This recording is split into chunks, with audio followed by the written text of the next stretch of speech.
take a slow, deep breath and settle in. Today, we're unpacking a series of historical events and documented realities that are, quite frankly, going to alter how you perceive the institutions that govern us. I mean, think about it for a second. What if everything you think you know about your government is actually a carefully crafted illusion?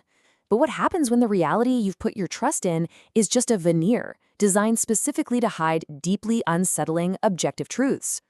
And that brings us to one singular, incredibly powerful word: declassified. Today, we are pulling back the curtain on things that were previously hidden right in plain sight.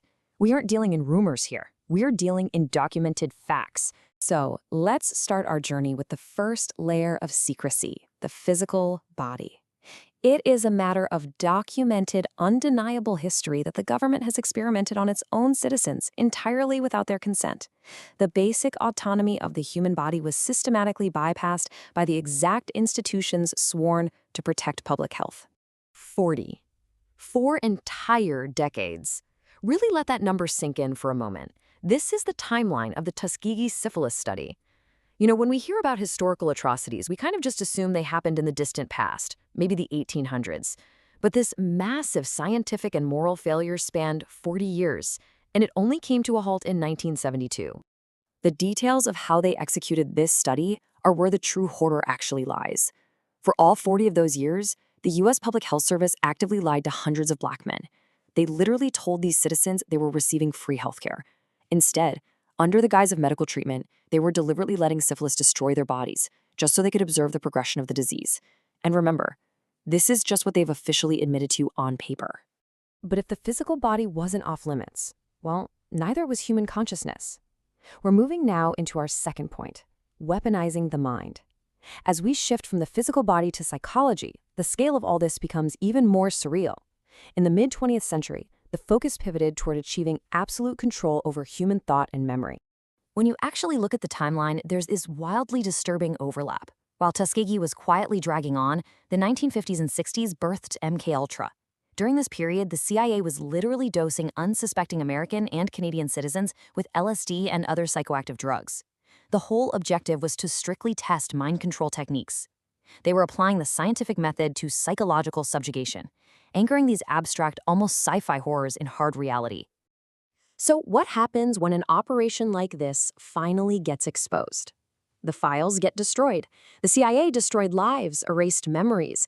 And when the United States Congress finally initiated a formal investigation, the agency systematically destroyed the vast majority of the program's files. The physical evidence was just burned away. Because of this massive cover-up, some researchers firmly believe that parts of the MKUltra program never really stopped.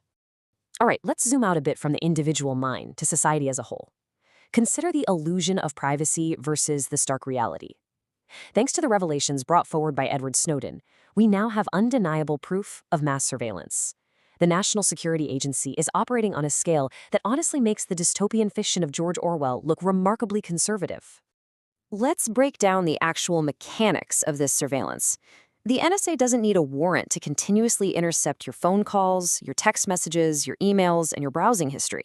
And they process this immense ocean of data using highly classified programs that they've given rather cute, unassuming names, like PRISM and XQscore.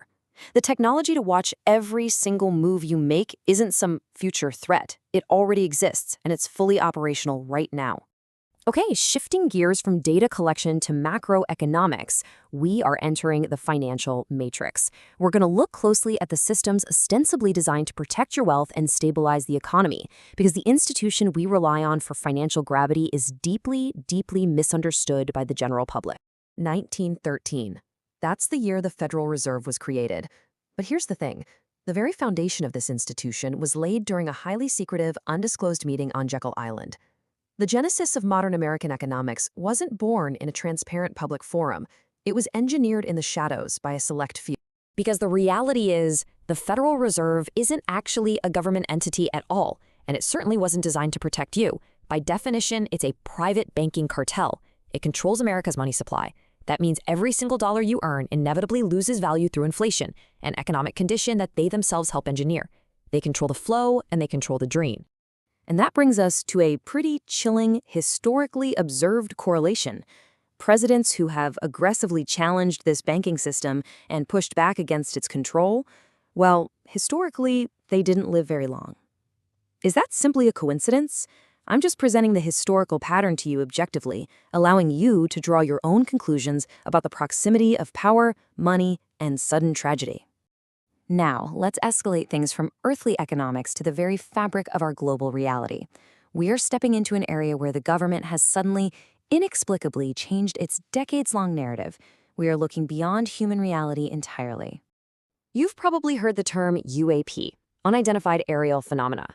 It's what we used to simply call UFOs. For years, the Pentagon issued blanket denials regarding their existence. But then, almost overnight, they released official military videos.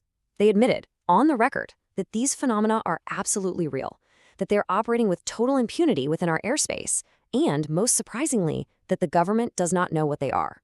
So the absolutely crucial question here is, why the sudden honesty? We've got high-level whistleblowers stepping forward under oath, claiming that the United States has recovered non-human craft and furthermore that biologics have been secured. The working theory among researchers right now is that the government is essentially forced to drip-feed this truth to the public slowly. Why? Because a sudden, full disclosure of a non-human intelligence would comprehensively shatter our global control systems, economic, religious, and political. It forces us to ask, if they have hidden the true nature of our reality, what else is being managed behind closed doors? Which brings us to the climax of our analysis today. This is the one topic they truly, absolutely do not want you discussing. It introduces a declassified document so profoundly disturbing that it forces us to question the very bedrock of national security and just how far a state will go to manufacture consent. Operation Northwoods. Back in 1962, the U.S. Department of Defense drafted an official proposal to stage violent domestic terrorism right on American soil. Their plan literally included hijacking commercial planes and bombing American cities, with the specific intent of blaming these atrocities on Cuba. The entire purpose was to artificially justify a military invasion. Now, it's a matter of historical record that President John F. Kennedy flat out rejected the plan. It was never carried out. But the fact that high-level, top-ranking military officials actively proposed, drafted, and signed off on false flag operations against their own citizens, against you, should terrify anyone who's paying attention. The mechanism for that profound betrayal was fully assembled and sitting right there on the president's desk. Which leaves us with, honestly, the most important question of our entire journey today. Everything we've just discussed, Tuskegee, MKUltra, mass surveillance, Northwoods, none of this is a conspiracy theory anymore. They are declassified facts. So if this is what they have been forced to admit to in the past, what are they hiding right now? What operations are currently active, completely hidden from public oversight? I'm going to leave you with this final, lingering thought. The truth is out there, but they don't want you to find it. Keep your eyes open, keep demanding the data, and never stop questioning the illusion. Thank you so much for learning with me today.